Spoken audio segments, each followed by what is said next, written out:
Hello mga ka-adventures, panibagong pakikipagsapalaran naman ngayong gabi.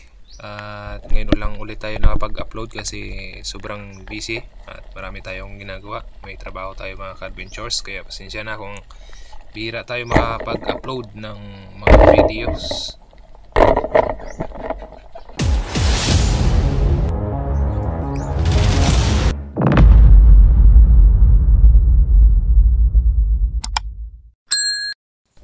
At simulan na agad natin mga adventures. Dito habang papunta ako ng laot ay meron ako nakita na isang maliit cute na goatfish mga ka-adventures, isang timbungan or manitis. At meron din tayong nakita na ahas. Ewan kung kinukuha ng iba to at kinakain kasi ako ay hindi kumukuha niyan. At ito ay isang, ewan ko anong tawag niya sa inyo mga adventures. Ito ay danggit. Ito yung unang nagpakita sa atin, kaya kunin natin. Masarap din yan sa buwan mga adventures. At dito sa spot ito ay maraming mga tayong, yung matutulis ang tinik at masakit mga tinik yan mga adventures, you know, nasa ilalim. Yan o, mga tayong ang tawag na dito sa Romblon. Ito ay isang hinog mga adventures. Yan, dalawang hinog. Hindi ko agad na open yung camera kaya hindi ko na videohan yung pagpana doon sa isa. At ito ay isang timbungan na nakawala pa mga adventures. At binalikan ko mga adventures. Yan, sa pool na mga adventures. Ito wala nang kawala. Ang susunod natin ay isang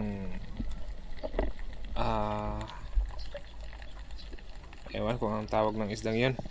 Ito, may pinapana yung ating kasama na si Sir Ali mga adventures. Yun, sa pool, daling dali. Isang manitis, timbungan yan mga adventures. Sa pool, sa pool. At hanap ulit tayo ng ating susunod. Ito parang may kulay blue. Ayan, isa palang parrotfish mga adventures. Kunin na natin yan. Meron pang katabi nandun sa kabilang gilid. Yun. At babalikan natin yan maya lang ng kaunti. Magkatabi lang sila, pero inuna ko tong manitis mga adventures kasi yung isang yun ay natutulog lang doon sa bato. Itong manitis ay paalis-alis to kaya inuna ko na. At ito na, isusunod na natin. Ayan, sa pool ka dyan na parrotfish ka. Kunin na natin yan mga adventures. Hindi naman talaga bawal yan pangulam lang mga adventures. Ito, may isa pa nasa ilalim ng bato. Sa pool ka dyan.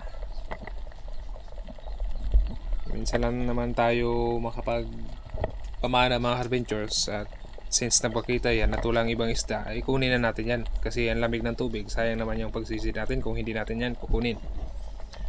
So hanap na tayo. Yun, meron na namang kulay blue nasa ilalim ng bato. Kaya pag matyaga talaga tayo sumilip sa ilalim ng bato ay meron talagang magpapakita mga adventures. At medyo malaki-laki na yan, nasa kalating kiluhin mga adventures. Ay solve na yung pangulam natin yan mga adventures. Makakaligtas na naman yung mga sardinas.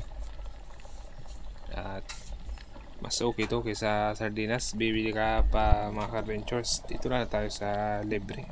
Basta konting tiis lang sa lamig ng tubig at sipag lang sa pamana.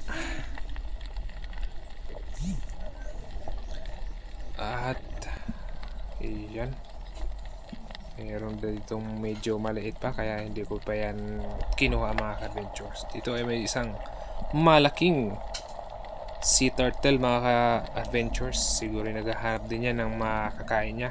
At yan ang kinuha mga adventures. Pwede na yan. At ito na yung last natin mga adventures.